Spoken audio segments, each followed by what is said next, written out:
change everything in an escalation that has already spiraled so fast. Israel's missile defense systems lighting up the sky as they try to intercept incoming Hamas rockets. 130 of them were fired from Gaza in one barrage. Flights at the international airport were urgently suspended and diverted. Hamas said it was a specific target. And on the streets, injured Israelis, which, for Israel, will move this conflict onto a different level. The earlier Israeli assault on Gaza, which prompted the Hamas retaliation, had been relentless. And for those who are not the targets, but who are so often the victims, it is terrifying. With the weight of the Israeli Air Force on top of them, there is nowhere safe to run. Locals filmed the moment a 13-story building collapsed.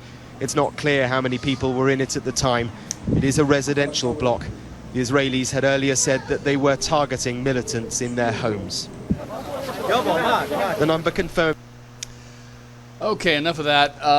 So, welcome to my first video. This is 28 May 2021.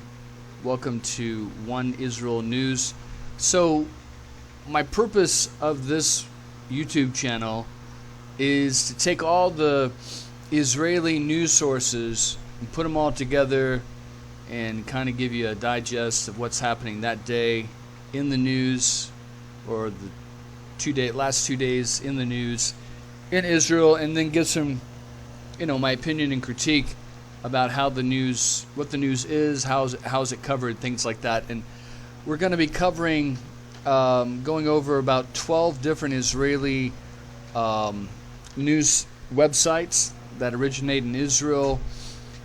In addition to that, we're also going to be covering the Prime Minister's office, the Ministry of Foreign Affairs, the Police Department, the Defense Ministry, and the IDF. So we're going to be giving, a different perspective, because it's obvious that Israel is losing the media war in the world. And just by this Sky News subtle story, how it was presented, and I'll just break it down real quick. You notice when they said Hamas was launching rockets, they were launching at a specific target. That's totally bullshit. Hamas indiscriminately launches their rockets, not at military targets, not at government buildings, just indiscriminately at cities, and they fall where they fall, and they kill who they kill. Okay? And then you notice that it said that Hamas was retaliating for Israel targeting indiscriminately targets in Gaza, which is a total bullshit lie again. This all started when Hamas started launching its rockets. And of course, this is the 6th time in 12 years that this has occurred. It always starts with Hamas launching rockets. You never see Israel indiscriminately bombing first, or just bombing outright into Gaza first. It's always in response to Hamas launching rockets. But in this story, they make you believe that, Hamas is kind of the good guys. They're just retaliating back against Israel attacking them. And then they show the civilian. You notice they don't show any people killed in Israel. They just show Israelis running, but then they show, bodies all over the place in Gaza. And, Gaza is a pretty packed place, so whatever you drop a bomb, you're going to hit people. And, we'll just get into this real quick right now about Gaza. Gaza's population is 2 million people. About 60% of those people are under 18. Okay? The fertility rate for all women in Gaza is the highest in the world. 6, 7, 8 kids a person. In the United States, it's like 1.7 or maybe 2 per person. Okay? So there's a lot of young children in Gaza. When Gaza was taken over in 1967, in the Six-Day War, there were 100,000 persons in Gaza. Now there's over 2 million in Gaza. Okay? So, and Also, when you're Hamas, you're not stupid. You know that Israel hates casualties, civilian casualties. You know that the anti-Israeli media is going to cover that whenever children get killed. And believe me, there are tons of children. Probably about 30% of the people running around Gaza, mostly in the streets, are children. And so they launch these rockets from schools. They launch these rockets from playgrounds. They launch these rockets from mosque. And Israel tries to retaliate because the rockets are just hitting all over Israel. And children are going to die. That's just the fact, okay? Children are going to die. And that building they showed you collapsing right there, that was after they were warned 5 minutes before to get out of the building. That's why they had cameras, were able to film that building getting bombed and collapsed, because the Israelis were stupid enough to call and say, hey, we're going to bomb this building, get out of the building. And of course, you know, all the Hamas guys are going to get out first. So you can't run a war like that. You have to go after the people who are launching the rockets. You have to go after the people who are giving them the orders. You have to go after the production facilities of the rockets. You can't just sit by and, you know, let people launch rockets from wherever with impunity, with nothing is going to happen to them.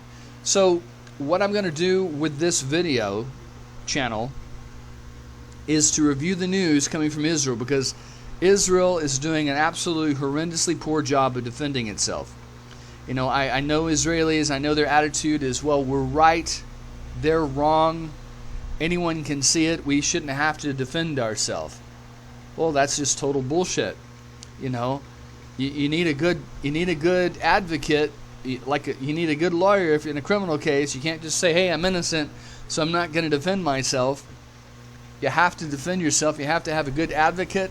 The way you had, you know, there's no courtrooms in the world media and media opinion. There's no lawyers running around in the world court.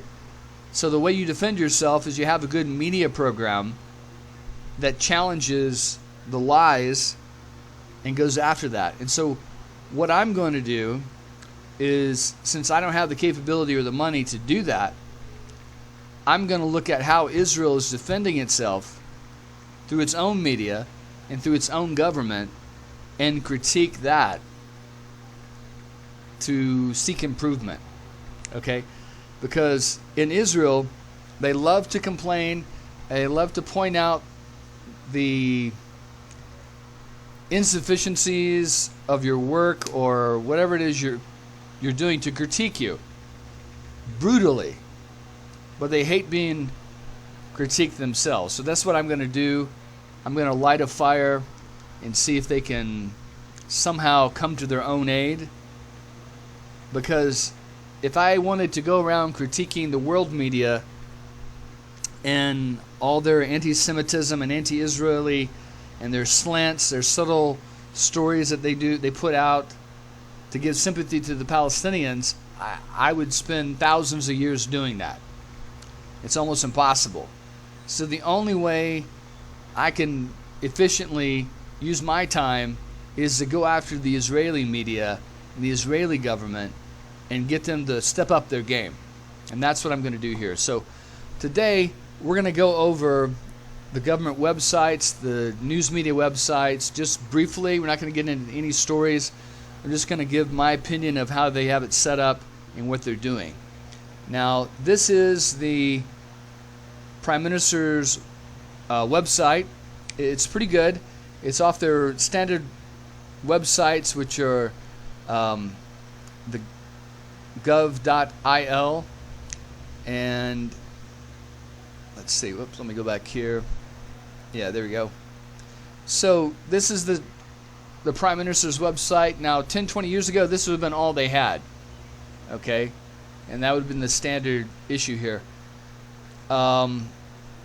They do a very poor job of getting the message across. It's too complicated, too much detail.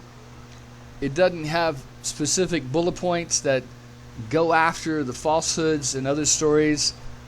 And it's not even up to date. You see here one of their first stories is talking about Jerusalem Day, which occurred almost 3 weeks ago.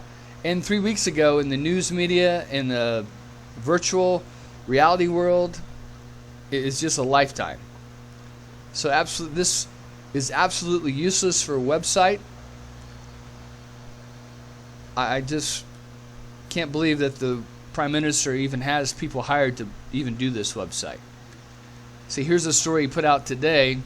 5:26 p.m. Netanyahu at memorial ceremony for the fallen of the Atalina. Now, that's just BS, because that's the fallen of the Atalina.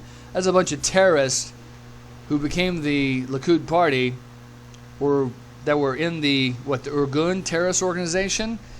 And while we were in the midst of fighting in a war for independence against 5 invading armies, Menachem Begin decided to start his own private army and to arm that private army with his own guns, and let the Haganah do the heavy fighting. Okay?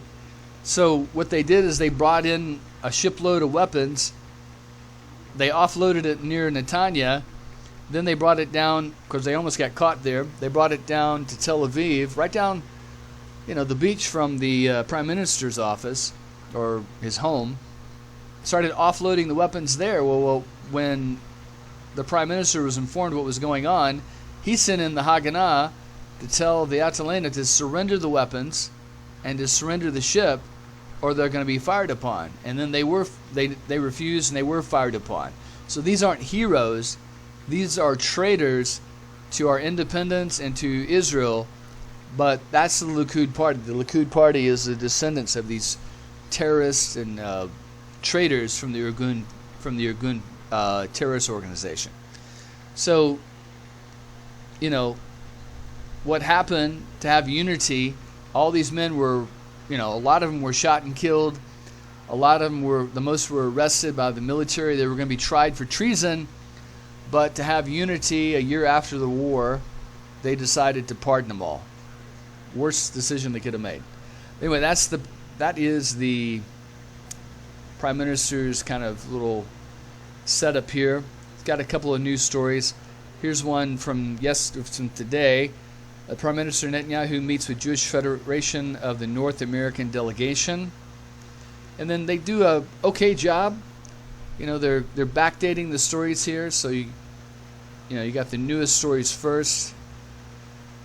Unfortunately, when it comes to the Prime Minister's office, they don't really seem to care about combating misinformation in the news media. It's really just a photo op opportunity to make Netanyahu look good so he can get reelected again next time. But anyway, so we'll keep that one. We'll keep refreshing and updating it every day. Now we're going to their Facebook page, which is where you have to be. You have to be on Facebook. You have to be on Twitter in this media age now. They're doing an okay job here. Let me see if I can refresh this here. No. Anyway, so it shows Bibi Netanyahu getting his little shot. That's okay. It's showing the Abraham Accords, Bibi Netanyahu there with Trump. It's showing Bibi Netanyahu with Jared, rich kid Kushner, traitor to America. I think that's Pompano there, right? So these are old photos from like last year. In the dream days, the heady days of the Netanyahu's dream days, when Trump gave him whatever he wanted on a silver platter. All right, and then here's the story. Prime Minister responds to the decision of the UN Human Rights Council. Today's shameful decision is yet another example of the Human Rights Council. That's a good thing. At least you're taking on the anti-Israeli sentiment in the UN. That's good. And it gives citizens an ability to respond here. Here's another one before that, 2 hours before. Prime Minister Netanyahu and Defense Minister Benny Gantz have agreed to extend the term of the IDF Chief of Staff General, Lieutenant General Aviv Kachavi for 1 year. Why? You know, he didn't go into Gaza, so why give him a promotion or extend his contract? That's what I would say. And this is from 17 hours ago. So this Facebook page is pretty good. You know, and it's just Bibi's way of not really informing people of everything that's going on, but just to make himself look good. Okay, here's their Twitter account for the Prime Minister's office. He's got 948,000 followers. I always wonder who they're following. Let's see, who is he following? Or who's that office following? Oh, they're following Joe Biden, President Biden, Alan Utspiz, some Greek guy, Giuseppe, this is probably some Italian guy. Oh, this is probably the Prime Minister of Greece. This is probably the Prime Minister of Italy. I have to go look this up. Prime Minister Abiy Ahmed of Ethiopia. I recognize the flag there. Reuven Azar, Foreign Policy Advisor to the Monticeros in Brazil. President of Honduras. So it's always interesting to see who they're following. Prime Minister of Australia. Let's see. Foreign Affairs. Prime Minister of Guatemala. Paraguay. That's always interesting. All right, let's see. We'll go back here. Now let's take a look at his news story. Twitter's really good, very effective. Trump proved that, but he also abused it quite a bit. Let's see. 13 hours ago, because this is basically following almost exactly with little quick, I think you can only get a certain amount of words in there for each tweet. But looks like it's basically following his Facebook page in a shortened way. That's not too bad. I give that a so-so. Now this one is the Ministry of Foreign Affairs. Their webpage doesn't come up in English, so I give that an F. We've got, there's their Facebook page. we got 760,000 people following it. Foreign diplomatic corps and staff of Israel bid farewell to Israel's 10th president, Reuven Rivlin, whose 7th year will end in several weeks. Okay, but the video won't play. I might have to refresh the page and then maybe it'll come up. So that's not too bad. They're using the media pretty good there. We're here to stay. It's a good little video. Out of 30 special sessions in the UNRHC, 9 were dedicated to Israel making its platform. Yeah, that's what always gets to me about the UN Human Rights Commission, is you've got brutal dictatorships in China, in Burma, in North Korea, in almost every country in Africa. You know, they're torturing people, they're attacking and jailing journalists. You know, in Russia, they're killing journalists and killing opposition leaders. But somehow, Israel, the only democracy in the Middle East, is way up on their list to attack. It just shows you anti-Semitism has no bounds. All right, good little video about Hamas. Okay, so I'd give their Facebook page, that's about a B+. Not too bad. We'll go to their Twitter page here. Foreign Ministry. Let's see. They got 309,000 followers. There's Reuven Rivlin. I think that was a former general there, isn't he? Let's see. There's a press release about the human. See, so they do seem to be kind of in line together with the same kind of message.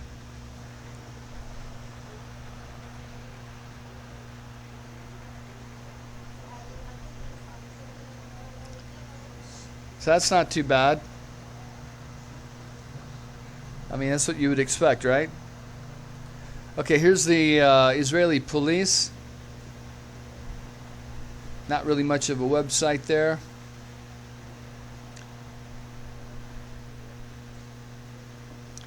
It's also part of the Public Safety Ministry. Let's see what about their webpage. I give that about a C. Here's their Facebook page. 500,000 followers.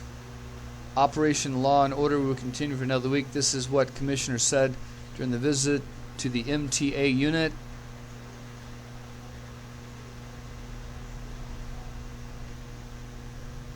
So yeah, I've seen these guys in action. Those guys on those motorcycles, I've seen those guys in action. I was on August 2008. I was walking up King David Street past the YMCA, and I kept hearing a bunch of metal and crashing, it sounded like, and I came over the ridge. There was a bulldozer smashing into a bus. Looks like it already ran over a car. And as I walked up, this cab driver pulled up. He jumped out and had like a little .22 pistol and started shooting at the tractor driver. And I hid behind the trees because I didn't want to get hit by the bullets. Were bouncing off the tractor's cabin there. And I don't think he hit him, but he distracted him and stopped the guy from smashing his blade into the side of the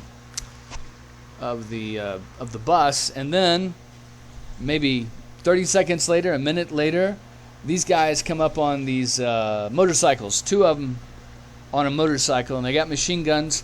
One guy is holding the motorcycle and he's trying to, lay it down. The other one jumps off, runs up to the tractor, and fills the whole tractor cabin full of lead. And that guy was like, Palestinian was dead within like 2 seconds. It was that whole cabin filled full of red and blood, I can tell you that.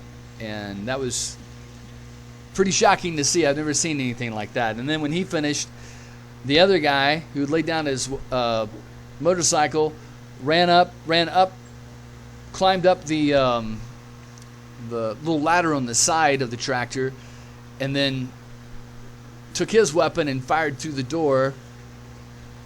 Unloaded his clip onto the guy to make sure he was dead.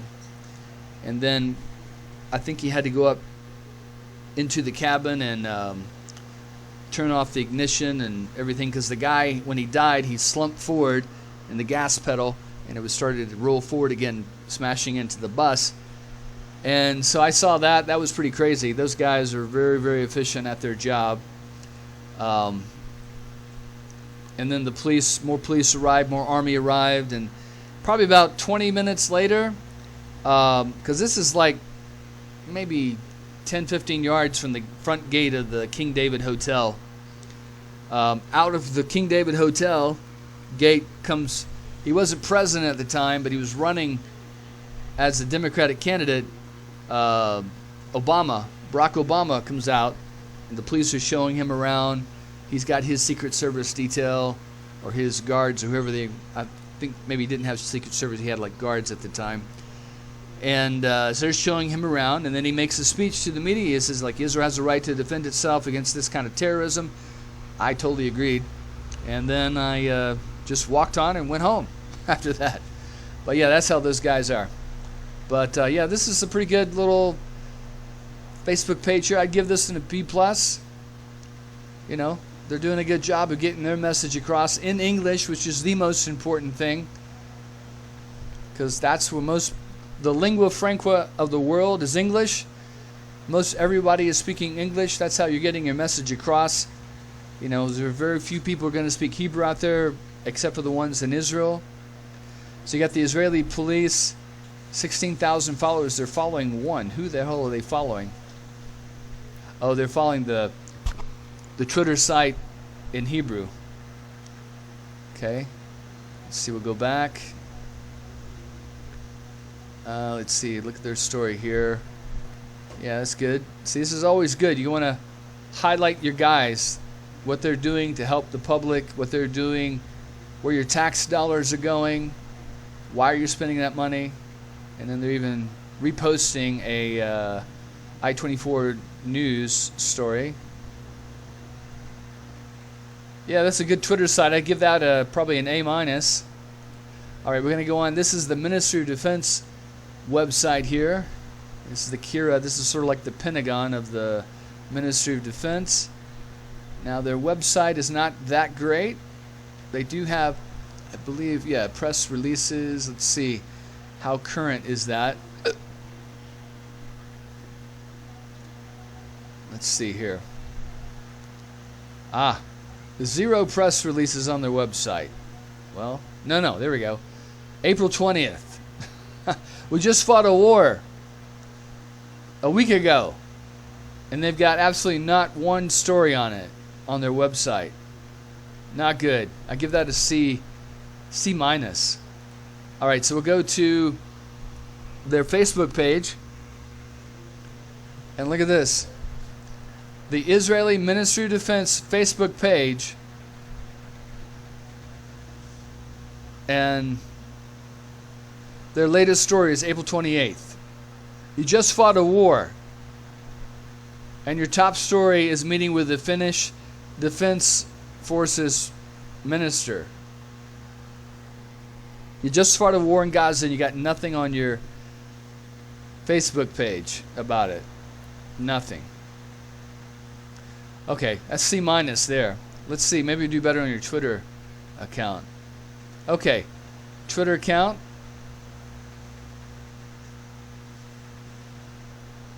There's a story from May 14th from the U.S. Department of Defense.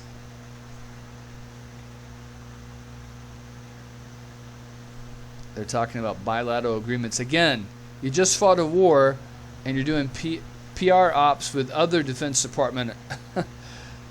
Not very good. Okay, so that's about a C+ maybe. All right, now this is the IDF official website. Let's see, do they have a press center? There we go. Okay, just remember they just fought a war here. So yeah, look, they got one story here about Hamas turned a civilian structure in Gaza into a rocket launch site, ready to fire rockets. It'd be better if you put a date on that.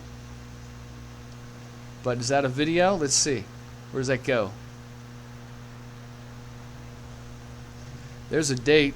Once you click on it, there's a video. Let's see.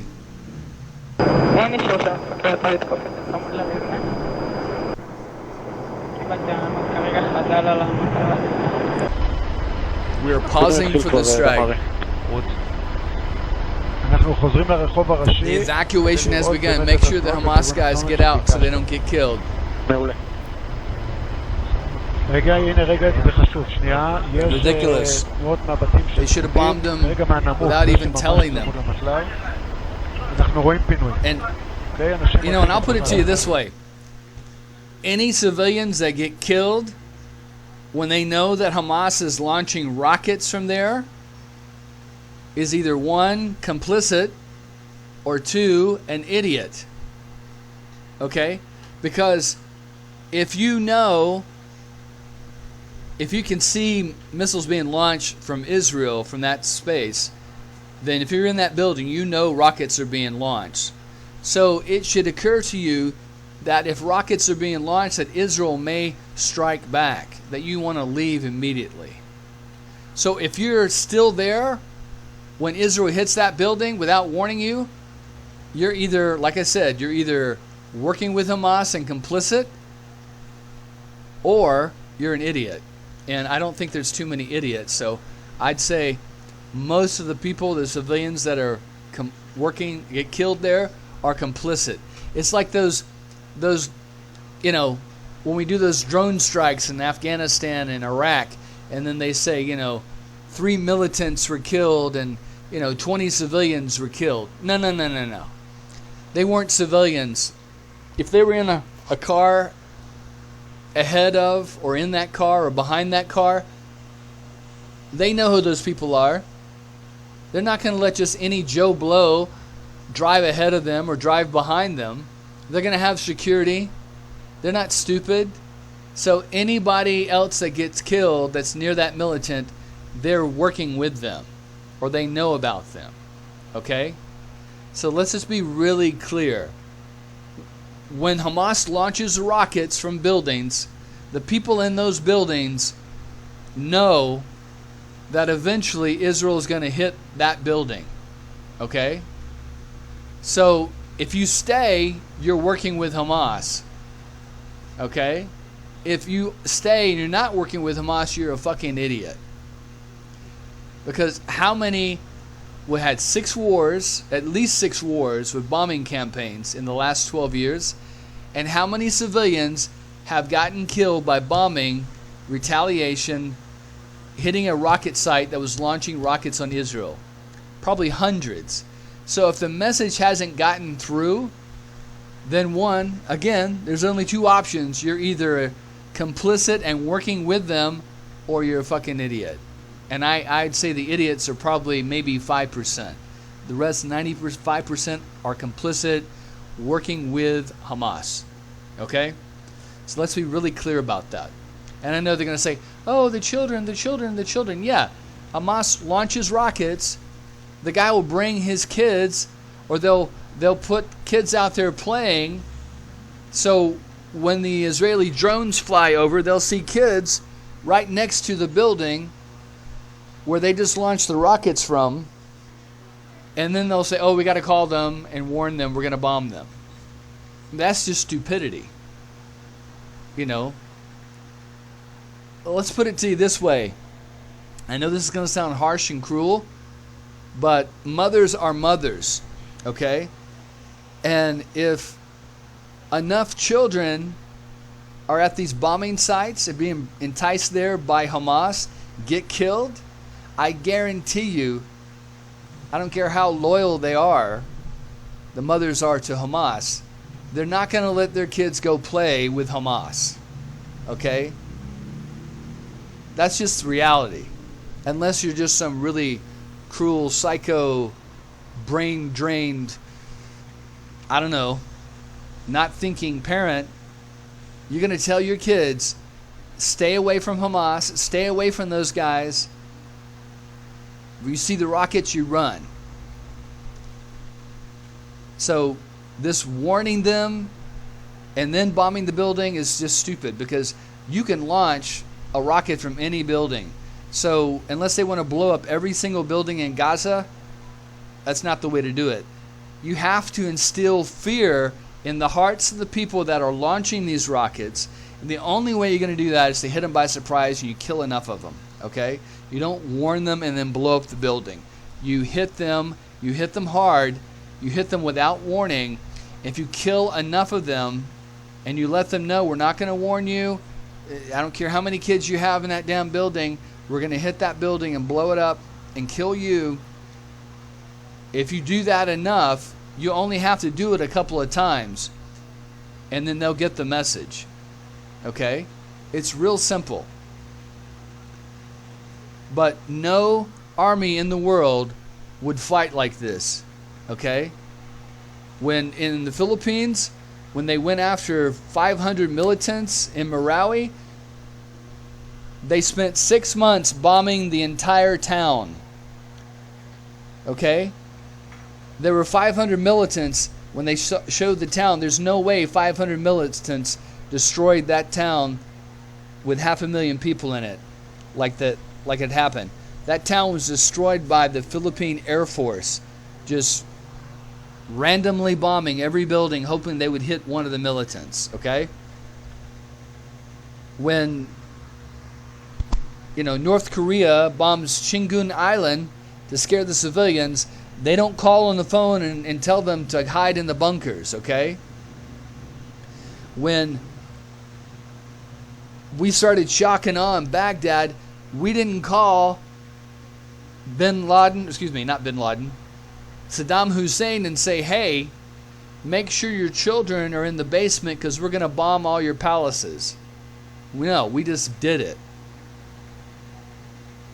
So let's just stop with the BS that Israel, every time children get killed, that Israel is murdering them. This BS. It's Hamas. There's only one person that's responsible. Only one group's responsible for that, and that's Hamas. When you start a war and you're indiscriminately bombing us with rockets, don't be surprised when we kill you and kill other people there too with you. Anyway, that's just my opinion about it. But somehow Israel is like with the United Nations is a human rights violator because they're calling people on the phone and warning them, hey, we're about to bomb your building. Just stupidity.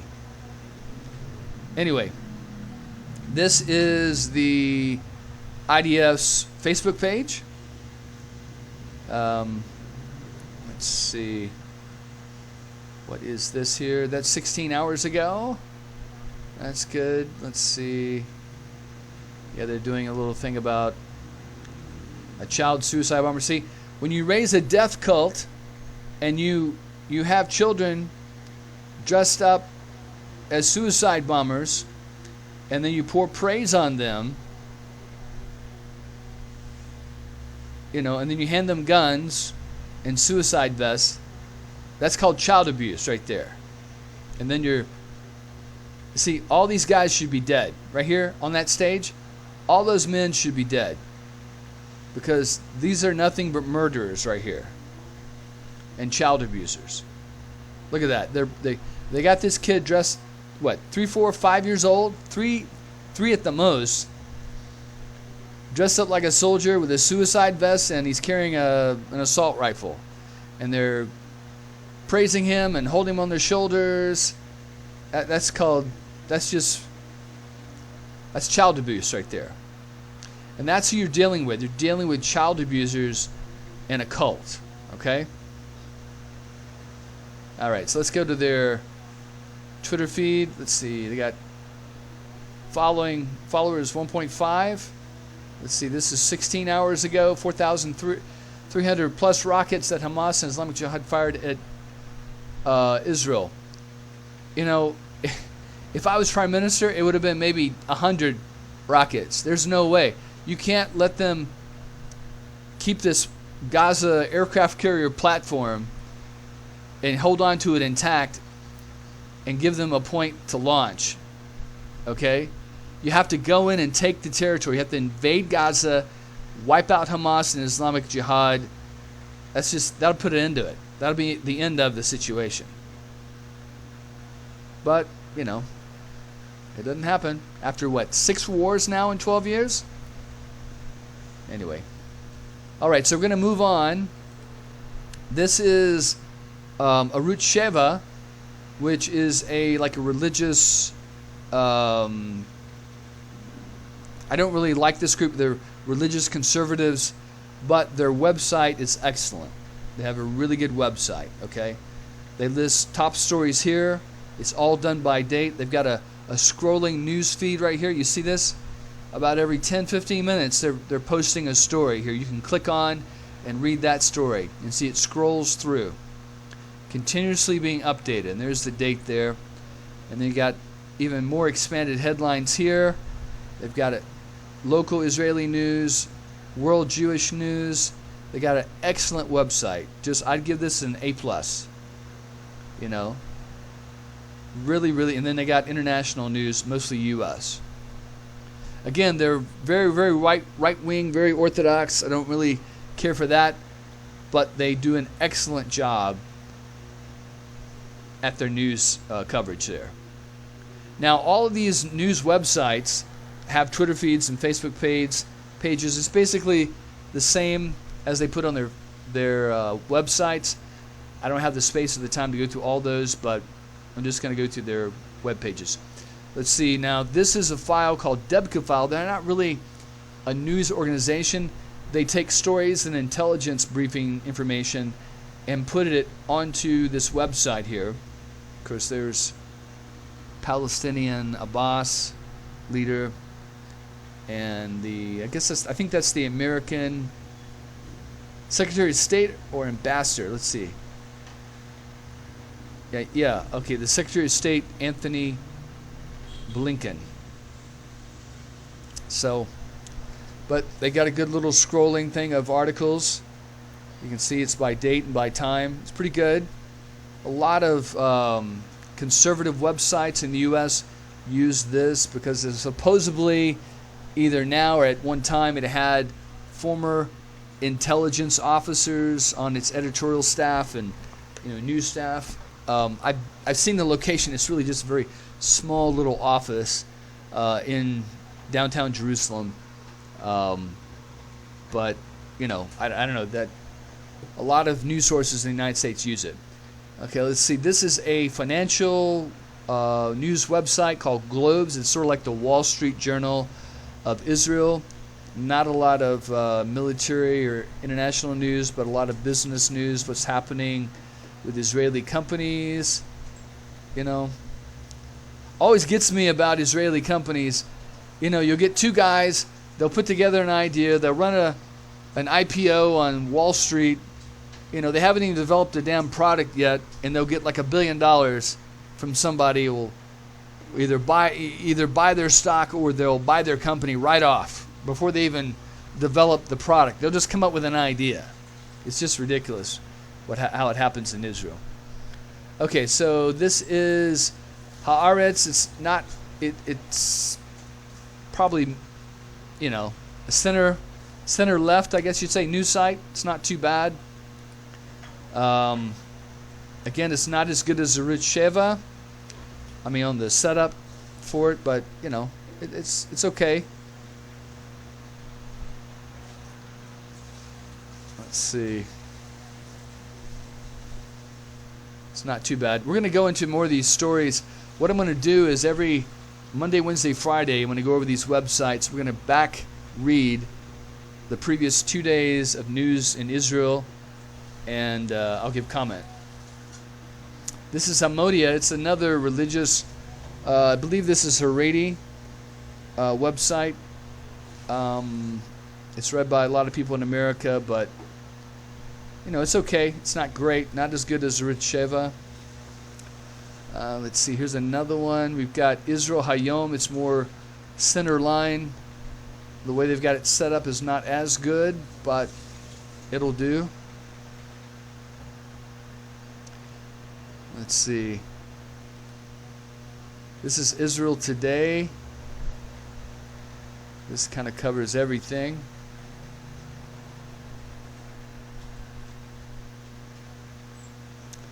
All right.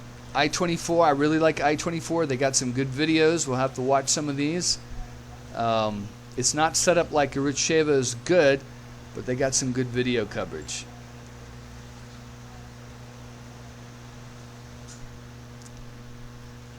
Let's see.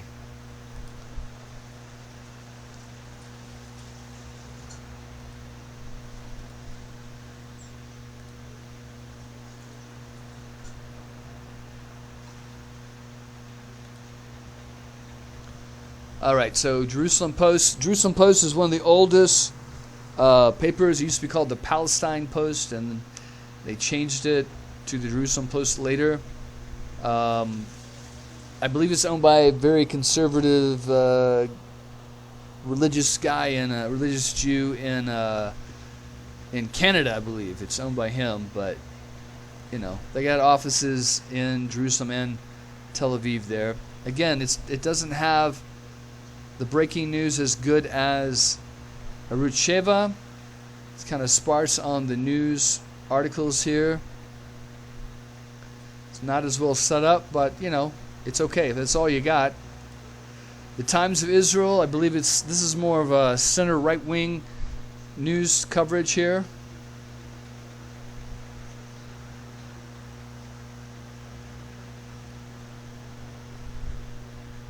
Not too bad. It doesn't have the scrolling news like Arutz Sheva, but not too bad. Let's see. We got TV7. This has got some good videos. That's why I put this one. It doesn't have as much. I believe this might even be maybe even like that group, that Christian, that group that's like United Christians and Jews, Jewish group, whatever it is. It's sponsored by evangelical Christians. I believe it may be affiliated with them, but I'm not sure. But looks like they got some good videos there. So, like I said, we're going to go into all these stories. We're going to back read all the stories about 2 days back every day, or every other day here. Ynet News, I really like them. They're sort of set up, they're more liberal. And the way you can tell they're liberal is because if you look at their Facebook page, on any story, all the comments are just very negative. They're all like, right-wing, Likud, religious Jews just complaining about how left-wing, commie, Ynet News is and stuff like that. So they got to be right, because if all the conservative religious people hate them, then they're probably right on the money and telling the truth. Because that's one thing I've realized and figured out especially last 4 years, is that if the right wing is calling you a communist and they hate everything that you stand for and everything you write, then you must be right on the money. You must be telling the facts, because that's one thing the right-wing conservatives are absolutely allergic to, is facts and the truth.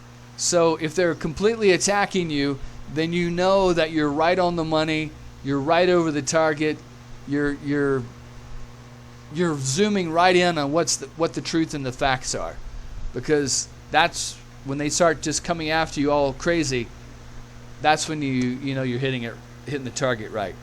But yeah, they're pretty good. They're sort of the antithesis of Arutz Sheva. Still, their site's not as good. I'd say it's about 90% as good. They got the scrolling, news here, but they're kind of short on the news, though. Once you get past this part, that's it. And they also have this. Wait a minute. Let's see. Is that? Yeah, they have this little section called ILTV, Israel TV. It's not too bad. It's not the greatest, but it's not too bad. All right, let's see. And I believe that's it. Wow, I made it under 47 minutes. So next time, it's Friday now. Next time on Monday, I'm going to go back and back read the previous 2 or 3 days of stories on each website, give my opinion, and go from there and see what we can do to improve Israel's message and improve these websites' message and the government website messages. But that's the purpose of these YouTube videos for One Israel News. And again, all this information I'm going is all public information. There's nothing secret, no classified information is being disclosed here. No copyrighted information is being disclosed here. Matter of fact, I'm going to try to watch some of the videos, but I'll probably get flagged by YouTube. But we'll see. If that happens, then I'll stop watching the videos. I'll just look at the websites. But again, this is just analyzing the websites. It's not stealing their information. It's just public information right there, and I'm giving my critique on each website here. Anyway, stay tuned. Hope you come back and listen. I'm going to be posting this on YouTube, and I've got a Twitter account and my own Facebook account. So it's One Israel News on Facebook and One Israel News on Twitter. You can post your comments and your opinions there. Again, if you're going to be like, the right-wing conservative crazies who hate the truth and hate facts, don't even bother, because I'll just delete you. But if you want to have a constructive conversation, I'm welcome to hear that. But if you're just going to spew hate and everything's a lie, the truth's a lie, black is white, white is black.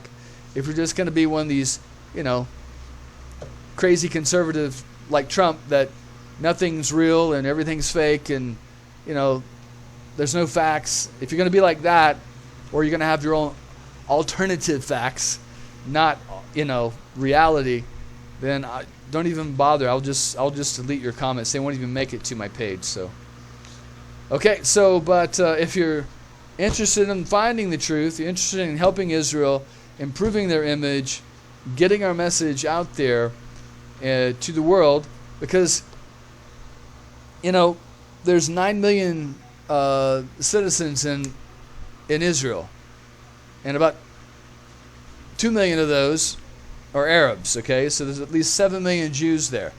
So there's 7 million Jews out of 7 billion people. So 7 million of those Jews are going to speak Hebrew. The rest of the world is going to speak English, okay? When I fly around the world, Hong Kong, Germany, South America, Africa, Ethiopia, you know, Japan, they all speak English there. They're not speaking Hebrew. They're not speaking German. They're not speaking Arabic. You know, I remember I was in Shanghai airport. I had a soda in my bag, and the Chinese girl looked at me and started yelling, "No soda!" like that. In English. Not in Chinese, but in English. And that's just the facts. English is the lingua franca of the world because of American cultural influence. Right or wrong, you know, maybe 300 years from now it'll be Spanish or it'll be Chinese, who knows. But right now it's English, and that's how the majority of the world communicates. And what's important to Israel is that majority of Israel's support comes from European countries and America, okay? And the majority of those people speak English.